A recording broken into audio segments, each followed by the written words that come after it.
Bonjour à tous. Euh, donc aujourd'hui, on va parler de chaleur solaire, la solution idéale pour couvrir nos besoins d'énergie, le chauffage et l'eau chaude. Donc Olivier Godin, je suis le président et fondateur de Solisart.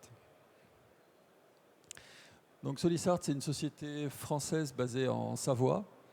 On est fabricant, c'est-à-dire qu'on fabrique tous nos modules et la moitié des chauffages solaires installés en France sortent de nos usines. On est spécialiste du solaire, créé depuis 13 ans, en croissance de 50% par an, et voilà avec le chiffre d'affaires que vous voyez en bas à droite. Et donc, on prévoit 8 millions d'euros de chiffre d'affaires cette année. Les produits que nous fabriquons, donc des chauffages solaires, que vous voyez ici la gamme. Donc en haut à gauche, des modules qui permettent de couvrir les besoins de chauffage et d'eau chaude des maisons. En haut, celui-ci qui permet de couvrir pour des maisons de taille petite ou moyenne, ou bien isolées. Et on couvre jusqu'au collectif. Donc on couvre tous les besoins de chauffage et d'eau chaude, individuels, collectifs, tertiaires et industrie. Alors, pour rappel de nos enjeux et de nos factures énergétiques, la moitié de notre consommation, c'est la chaleur. C'est-à-dire c'est pour nous chauffer et notre eau chaude. Le transport, c'est qu'un quart. C'est-à-dire que votre facture de fuel, elle est bien supérieure à votre facture d'essence. Et l'électricité, un quart. Donc le gros de nos enjeux, c'est la chaleur. Et ça tombe bien, c'est ce qu'on couvre comme besoin ici avec nos produits. Alors, il y a un autre enjeu qui est financier. Donc toutes les énergies augmentent et c'est le jeu des vases communicants, c'est-à-dire qu'elles convergent toutes vers l'énergie la plus chère, parce que s'il y a une énergie moins chère, les gens se ruent sur celle-là, la mettant en tension. Et donc ce que l'on voit, c'est que toutes les énergies ont augmenté et convergent vers un prix similaire, c'est-à-dire que l'électricité, il faut appliquer un COP d'une PAC. Et quand on divise le prix de l'électricité par le COP, on arrive finalement à des prix de l'énergie similaires, c'est-à-dire que point d'économie à passer du fuel au gaz, au granulé ou à la PAC. Tout va converger.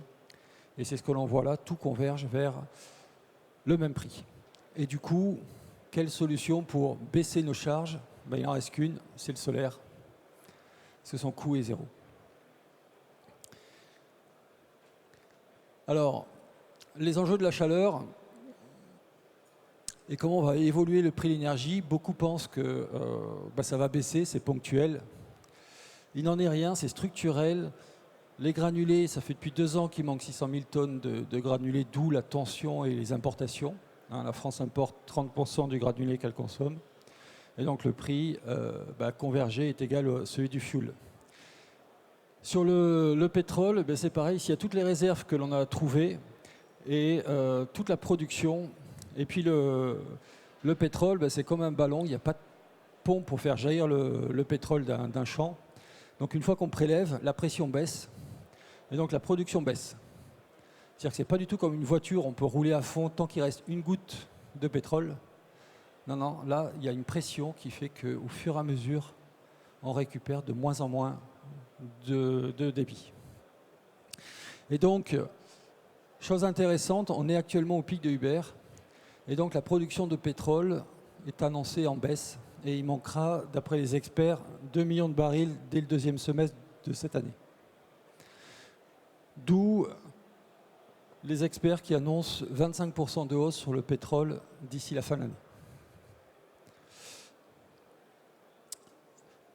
Ici, sur l'électricité, je vous ai mis le tarif prévu pour l'année prochaine, pour vous donner un peu de vision comment on va évoluer. On est à 20 centimes le kilowattheure pour le marché de gros, auquel il faut rajouter le transport plus les taxes. Donc on est pour vous donner un ordre de grandeur, nous on est industriel. Là, cette année, à partir de mai, on paye 40 centimes, c'est-à-dire le double que vous payez actuellement en tant que particulier. Donc autant vous dire que l'électricité dégelée va doubler. Le gaz, c'est pareil, protégé par le bouclier tarifaire, le gaz dégelé va doubler. Tout ça, vous le retrouvez sur les sites réglementés de l'énergie. Et donc le tarif du gaz de gros, eh bien, l'année prochaine, il sera 4 fois plus cher que ce qui était avant. Et sur la biomasse, selon l'Europe, bureau d'études, il manque 50% de forêt pour couvrir nos besoins de biomasse, d'où les tensions que l'on voit sur les prix. Donc tout ça pour vous donner un peu de vision. Toutes les énergies vont augmenter, c'est inéluctable, c'est pas lié à une crise ou autre chose. C'est vraiment qu'elles sont toutes en tension. Et en plus, on va en avoir de moins en moins, comme vous avez pu le voir. Alors, il y a d'autres enjeux qui sont sanitaires, écologiques. On baisse les émissions de CO2 avec le solaire, on baisse les émissions de particules. Et il y a des enjeux réglementaires. Il va être de plus en plus difficile de louer des bâtiments énergivores, impossible de louer ou impossible d'augmenter les prix et impossible de vendre. Alors maintenant, les solutions. Eh bien, le solaire thermique. Alors pourquoi le solaire thermique et quels sont aujourd'hui les enjeux? Les 4 choses qu'on entend et qu'on va tout de suite lever, c'est que c'est pas rentable, ça marche pas, ça surchauffe et c'est pas durable. Donc, en 15 ans, il y a eu énormément d'innovations comme pour le photovoltaïque et il y a eu des gains de performance.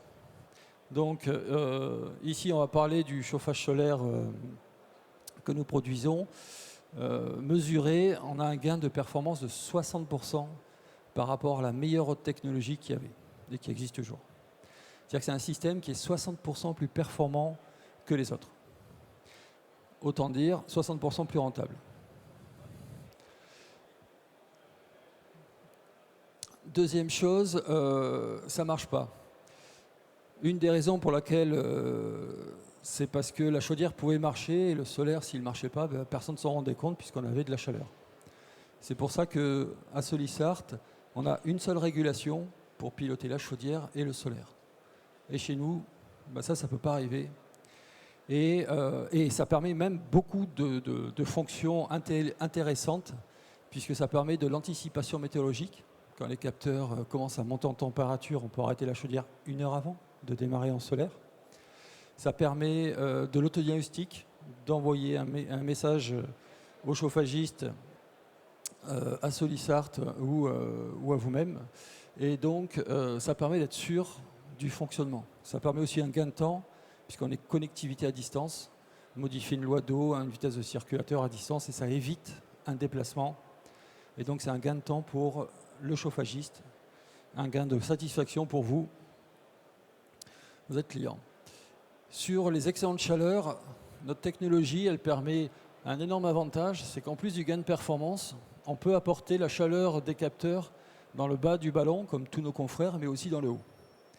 Et ça ne paraît pas, mais ça permet de doubler la surface d'échange, donc doubler la puissance transmise, mais surtout, l'été, ça permet d'évacuer le haut du ballon dans les capteurs comme le bas. Et donc, chez nous, eh bien, le ballon, il revient à 60 degrés en moyenne le lendemain. C'est-à-dire qu'il ne peut pas y avoir d'accumulation de chaleur et un moment d'excédent, parce qu'on est capable de vider la totalité du ballon, le haut comme le bas, le matin. Donc pas d'excédent de chaleur. Et comment on fait la journée? C'est très simple, on dimensionne le volume du ballon pour qu'il ne puisse jamais dépasser les températures qu'on souhaite. Et donc c'est très simple et solutionné. Et ici, un bon exemple, en collectif, avec 66 mètres carrés de capteurs, 2 ballons, on est capable de chauffer les 2 ballons, ce qui permet de doubler l'autonomie d'eau chaude, et pas qu'un ballon solaire comme les autres solutions. Et puis en plus, on est capable d'évacuer le haut du ballon comme le bas et de revenir à 60 le matin. Et donc, aucun excédent d'énergie. Donc j'ai pris celui-là, ce qui est intéressant, c'est l'hôpital de Bonneville, en période Covid, donc il y avait 0 puisage. Et donc on voit aucun excédent de chaleur grâce à la technologie et brevet Solissart. Et puis la durabilité, l'avantage d'un panneau solaire thermique, c'est que c'est vert, une lame d'air, donc il n'y a rien de collé, de mélangé, une plaque aluminium ou cuivre, une grille hydraulique en cuivre, un isolant et de l'alu. L'alu, le cuivre et le verre, tout ça se recycle indéfiniment. Et donc dans 40 à 50 ans, nos enfants ou petits-enfants, ils pourront reprendre nos capteurs et en refaire un à l'identique. Alors, comment ça marche? Eh bien, la chaleur des capteurs peut aller chauffer directement l'habitat, donc un réseau radiateur, plancher chauffant, mur chauffant, tous les émetteurs de chaleur. Donc on peut aller directement chauffer l'habitat. Donc ça a énormément d'avantages puisqu'on est sur un système dit à rendement optimum, c'est-à-dire qu'on ne passe pas par des pertes de chaleur, donc des échangeurs ou des ballons. D'où un gain de performance évoqué. Et puis on va chauffer aussi directement l'eau chaude ou dans certains cas une réserve de chaleur. Donc pour les maisons bien isolées ou petites, souvent il n'y a pas de réserve de chaleur. Et puis pour des maisons de taille moyenne ou grande, ou des maisons où on cherche l'autonomie, on peut rajouter ce tampon qui est optionnel. Alors, quelques exemples et vous montrer ce qu'on peut faire. Eh bien, ici en Rhône-Alpes, 45% d'économie mesurée, c'est-à-dire une réduction par 2 de la facture énergétique. Et donc des charges de 850 € par an, chauffage et eau chaude pour une rénovation.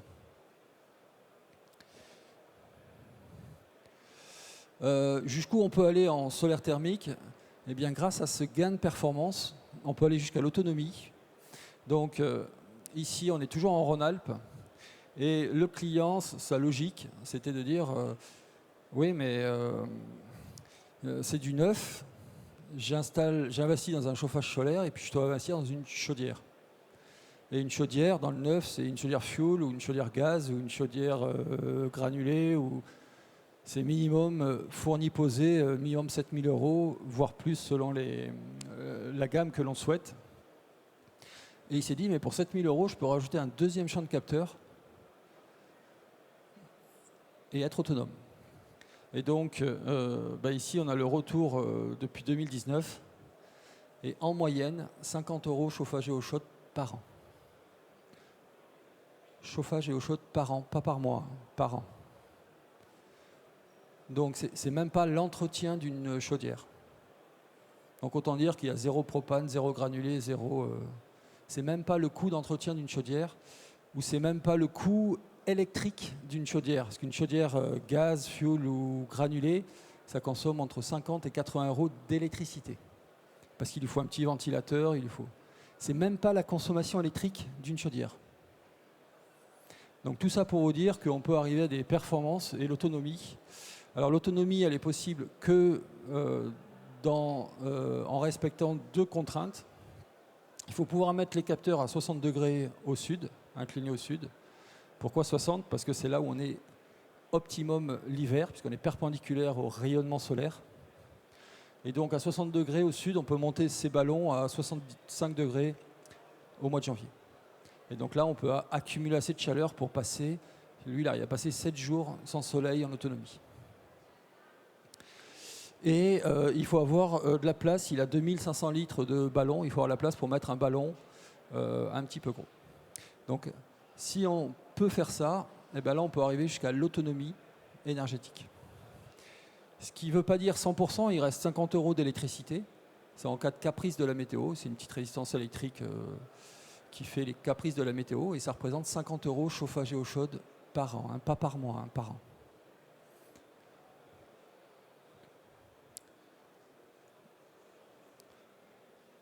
On sait faire du collectif. Ici un exemple à Rouen pour montrer que ça marche aussi bien à Marseille qu'à Rouen. Alors pour une raison toute simple, c'est que autant l'eau chaude voit sa productivité baisser, le photovoltaïque baisser au fur et à mesure où on se déplace vers le nord, parce qu'il y a une baisse d'ensoleillement, autant en chauffage, on garde la même productivité pour une raison toute simple, c'est qu'à Marseille, il y a besoin de 4 mois de chauffage, alors qu'au fur et à mesure où on se déplace dans le nord, ben, la période de chauffage augmente. Et du coup, la baisse d'ensoleillement est compensée par une période d'utilisation des capteurs plus grande, ce qui fait qu'on a le même retour sur investissement de Marseille à Lille et ici. Donc c'est aussi rentable dans toute la France, et ça c'est la seule technologie qui le permet, parce que le photovoltaïque baisse et l'eau chaude baisse. Donc c'est vraiment une technologie intéressante. Et alors pourquoi on fait 60% de plus que les autres, donc aussi faire que de l'eau chaude? C'est parce que l'énorme avantage du chauffage, c'est qu'on va travailler à des températures plus basses, ce qui améliore le rendement du capteur, donc mesurer ce gain de 60% d'économie à l'année. Ce qui veut dire qu'un chauffage solaire est 60% plus rentable que de l'eau chaude solaire. Et en fait, ça va même jusqu'à 2 fois plus rentable pour une raison toute bête. C'est comme le prix posé baisse avec la surface, c'est-à-dire qu'on pose un échafaudage, c'est le même prix que de poser l'échafaudage, de mettre 2 capteurs ou 4. Et du coup, le prix posé, il baisse avec la surface. Et donc, en chauffage solaire, l'énorme avantage, c'est que ça peut être 2 fois plus rentable que de se limiter à des petites surfaces pour faire l'eau chaude. D'où un énorme intérêt pour couvrir nos besoins. Et ici, en Belgique, un besoin avec un cas favorable, puisque des besoins toute l'année, puisqu'il y a de l'eau chaude et des besoins énergétiques même l'été, eh bien on arrive à des 10 000 litres de fuel économisé et un peu plus de 50 de retour sur investissement. On couvre aussi des besoins d'usine. On peut chauffer une usine, on peut couvrir des besoins de process. On fait les vignes de Laurent, on fait voilà. Dès qu'il y a besoin de chaleur, en fait, eh bien, on a une extrêmement bonne solution pour les couvrir. L'hôpital de Romilly que je vous ai cité, qui a été mesuré par l'INES dans le cadre d'un programme ADEME, et on fait taux d'économie de l'hôpital 53% avec le solaire. Chauffage, eau chaude, bouclage, piscine intérieure, besoins, voilà, tout compris. 53% des besoins de la piscine sont couverts par le solaire.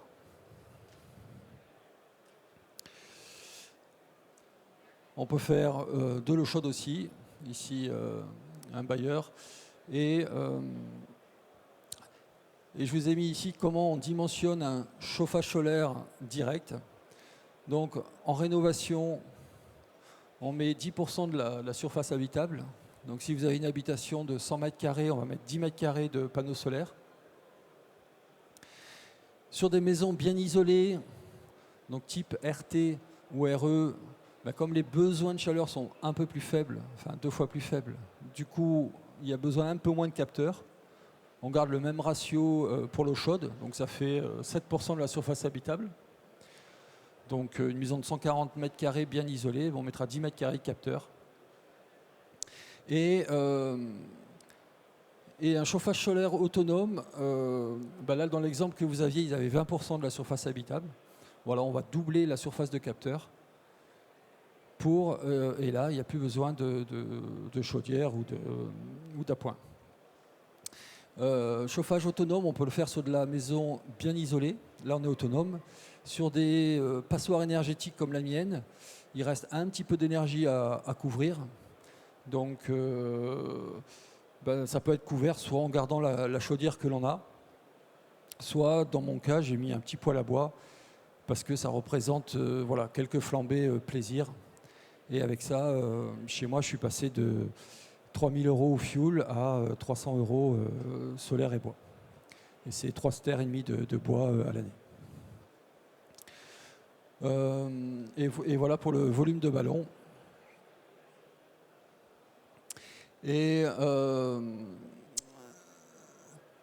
du coup, maintenant je vais vous faire travailler, c'est à vous poser des questions.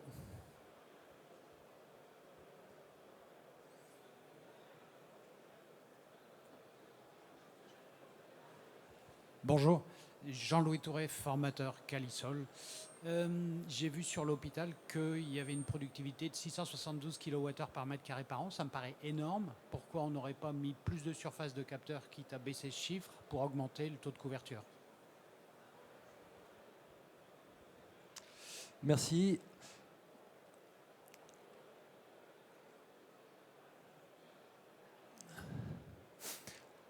Donc, alors, pourquoi déjà une productivité élevée? Parce que ce qui est intéressant, c'est là, on est dans un cas Covid, c'est-à-dire que la consommation d'eau chaude 10 fois plus faible que ce qui était prévu par le BE, mais c'était une année Covid.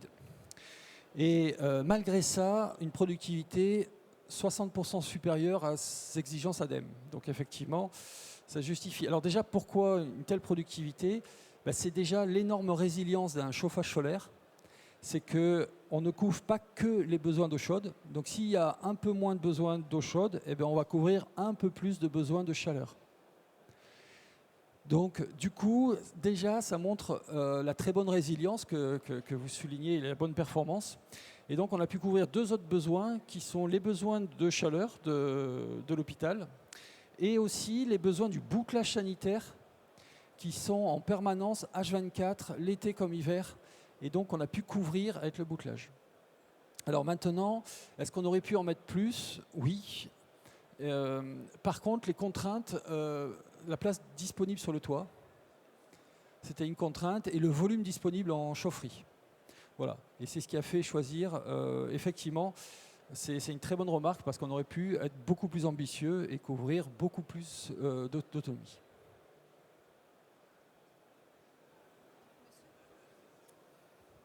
Comment est-ce que vous gérez la problématique de la surchauffe des panneaux, puisqu'il y a une grande surface, en période estivale notamment, s'il n'y a pas de consommation, comment vous gérez ça? Alors, c'est ce que j'évoquais dans les 4 talons. C'est tout l'intérêt de notre technologie. C'est que en solaire direct, on est capable d'apporter la chaleur dans les 2 ballons et pas que dans un. D'où les performances, puisqu'on va couvrir 2 fois plus de volume d'eau chaude la journée, plus les besoins du bouclage sanitaire. Mais le deuxième avantage, effectivement, c'est l'excédent d'énergie l'été, c'est-à-dire qu'on peut évacuer la chaleur du haut du ballon, c'est-à-dire le deuxième ballon, le ballon d'appoint, comme le ballon solaire, dans les capteurs la nuit. Et donc on revient à 60 degrés, qui est notre point d'origine. Et c'est comme ça que... et après la journée, on dimensionne, comme vous le voyez, le volume des ballons pour qu'avec l'énergie apportée par les capteurs solaires, on ne dépasse pas la température souhaitée. Et donc, en faisant comme ça, on a, grâce à cette technologie, aucun excédent de chaleur, d'où les règles de dimensionnement que je vous ai communiquées de la présentation.